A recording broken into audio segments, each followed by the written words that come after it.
നമ്മൾ കൂടുതൽ ഗുരുവായൂർ ചെല്ലുമ്പോൾ പറയുന്നൊരു കാര്യമാണ്, എനിക്ക് അവിടെ ചെന്നപ്പോൾ പെട്ടെന്ന് ഒരാൾ വന്നു സഹായിച്ചു, പെട്ടെന്ന് അയാളെ കാണാതായി.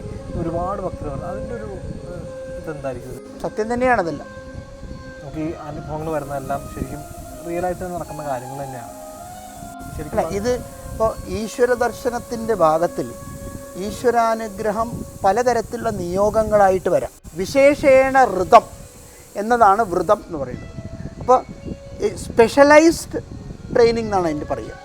അപ്പോൾ അവനവൻ്റെ ശരീരപ്രകൃതിക്ക് യുക്തമല്ലാത്ത രീതിയിലുള്ളതായ വ്രതങ്ങൾ അനുഷ്ഠിക്കേണ്ട ആവശ്യമില്ല.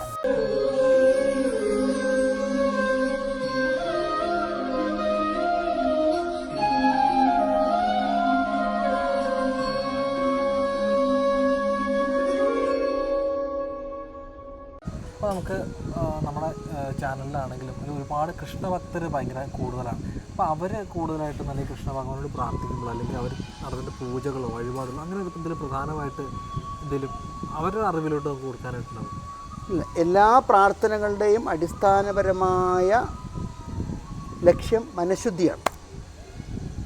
ഭഗവാന് മനഃശുദ്ധിയുള്ളവരെ ഇഷ്ടമാണ്, മനസ്സിലാവും. അതുകൊണ്ട് തീരെ മോശമല്ലാത്ത രീതിയിലുള്ളവരെയും ഇഷ്ടമാണ്. എന്ന് വെച്ചാൽ അങ്ങനെ ഇഷ്ടമില്ലാത്തവരാരുമില്ല. പക്ഷേ ദേവകാര്യങ്ങൾ ശുദ്ധമായി ആര് ചെയ്യുന്നുവോ, അപ്പം അതിൽ ഇന്ന ദ്രവ്യങ്ങൾ എന്നുള്ളതിനേക്കാൾ പ്രധാനം അവരുടെ മനസ്സിൻ്റെ നിലയാണ് പ്രധാനം. അങ്ങനെയാണെങ്കിൽ കൂടി ഇപ്പോൾ വിഷ്ണു ഭഗവാൻ ചെയ്യുന്നതായ കർമ്മങ്ങളിൽ തുളസി ഇല, താമര ഇല ഇതൊക്കെ വളരെ വിശേഷമാണ്. പാൽപ്പായസം വിശേഷമാണ്. പിന്നെ അഭിഷേകാദി കർമ്മങ്ങൾ ഇഷ്ടമാണ്. വെണ്ണ വളരെ പ്രധാനമാണ്. വൈഷ്ണവമായ എല്ലാ ആചാരങ്ങൾക്കും വെണ്ണ പ്രധാനമാണ്. പിന്നെ തൈര്, തേന്, നെയ്യ് ഇത് മൂന്നും കൂടി മിശ്രിതമാക്കിയിട്ട് ഉണ്ടാക്കുന്നതാണ് മധുപർക്കം എന്ന് പറയുന്ന ഒരു പാനീയം. അതും വളരെ ഇഷ്ടമാണ്. പിന്നെ പാനകങ്ങൾ എല്ലാം ഇഷ്ടമാണ്. ഇതെല്ലാം വിഷ്ണു ഭഗവാന്റെ പ്രിയപ്പെട്ട ആൾക്കാരാണ്. ഇതിനെല്ലാം ഉപരി ഭഗവാന്റെ 8 അക്ഷരമുള്ളതായ മന്ത്രം, അഷ്ടാക്ഷരി മന്ത്രം നിത്യേന ജപിക്കുക എന്നുള്ളതാണ് അതിനേക്കാൾ പ്രധാനം. പിന്നെ ഗ്രന്ഥങ്ങൾ ഭാഗവതമുണ്ട്, നാരായണീയമുണ്ട്, അതുപോലെ അനേകം ഗ്രന്ഥങ്ങളുണ്ട്. ഇതൊക്കെ ചൊല്ലി ചെയ്താൽ കുറച്ചുകൂടി ഇഷ്ടം. വ്രതങ്ങളോ അങ്ങനെയുള്ള കാര്യങ്ങളോ? വ്രതാനുഷ്ഠാനങ്ങളെല്ലാം വളരെ നല്ലതാണ്. വിശേഷേണ ഋതം എന്നതാണ് വ്രതം എന്ന് പറയുന്നത്. അപ്പോൾ സ്പെഷ്യലൈസ്ഡ് ട്രെയിനിങ് എന്നാണ് അതിൻ്റെ പറയുക.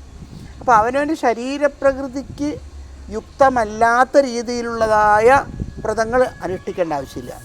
അവനവൻ്റെ ശരീരപ്രകൃതിക്കും അവനവൻ ജീവിക്കുന്നതായ സാഹചര്യവും അവൈലബിൾ മെറ്റീരിയൽസും നോക്കിയിട്ട് വേണം വ്രതം എടുക്കാൻ.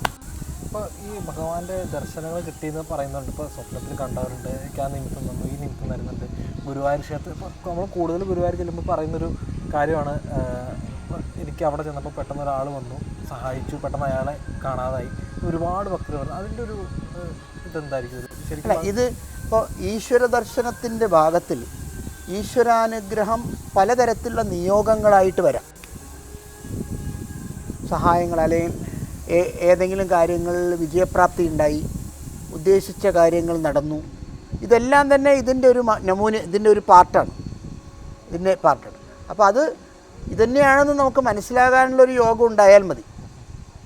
സത്യം തന്നെയാണതല്ല. നമുക്ക് ഈ അനുഭവങ്ങൾ വരുന്നതെല്ലാം ശരിക്കും റിയലായിട്ട് നടക്കുന്ന കാര്യങ്ങൾ തന്നെയാണ്.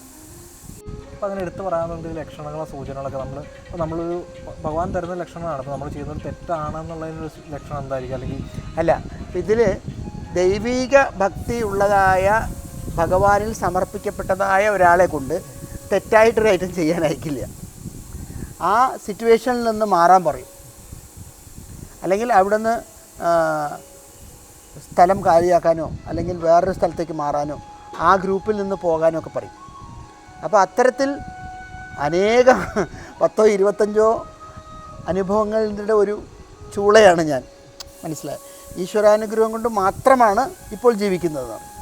അനേകം പ്രാവശ്യങ്ങൾ ഫ്ലൈറ്റ് ആക്സിഡൻറ്റ് അല്ലെങ്കിൽ വണ്ടി ആക്സിഡൻറ്റ് പലതരത്തിലുള്ളതായ ബുദ്ധിമുട്ടുകൾ ദേവാനുഗ്രഹം കൊണ്ട് ആ സമയത്ത് ആ സ്പോട്ടിൽ നിന്ന് മാറുന്നതുകൊണ്ട് മാത്രം രക്ഷപ്പെട്ടിട്ടുള്ള ഒരുപാട് പേരുണ്ട്. അപ്പോൾ അതൊക്കെ തന്നെ ഒരു വലിയ തെളിവാണ്. ഇപ്പോൾ സാധാരണ മനുഷ്യർ, ഇപ്പോൾ സ്വാമി അറിവുള്ള ആളാണ്, അപ്പോൾ സാധാരണ മനുഷ്യനെ സംബന്ധിച്ച് അവർക്ക് എങ്ങനെ ഇത് സൂചനകൾ മനസ്സിലാക്കാൻ വളരെ ബുദ്ധിമുട്ടാണ്. ആണ്. അത് is very difficult to identify unless somebody will show dum.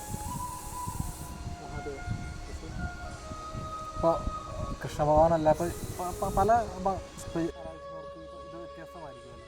അങ്ങനെയില്ല. ദേവാനുഗ്രഹം എല്ലാം ഒരൊറ്റ ട്രാക്കിൽ നിന്നാണ് വരുന്നത്, വേറെ വേറെ ഇല്ല.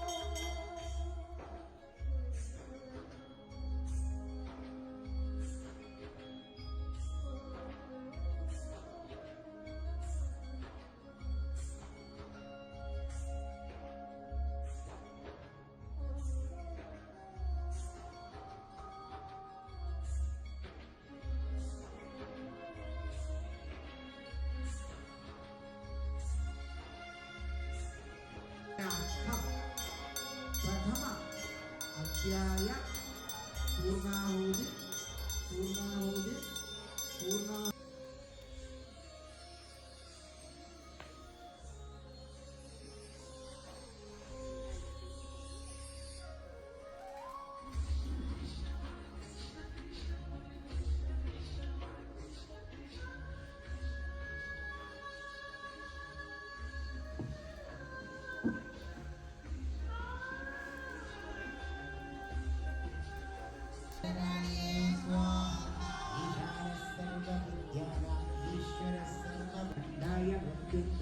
സർവേശ്വരായ സദാശിവായ ശങ്കരായ ശ്രീമൻ മഹാദേവായ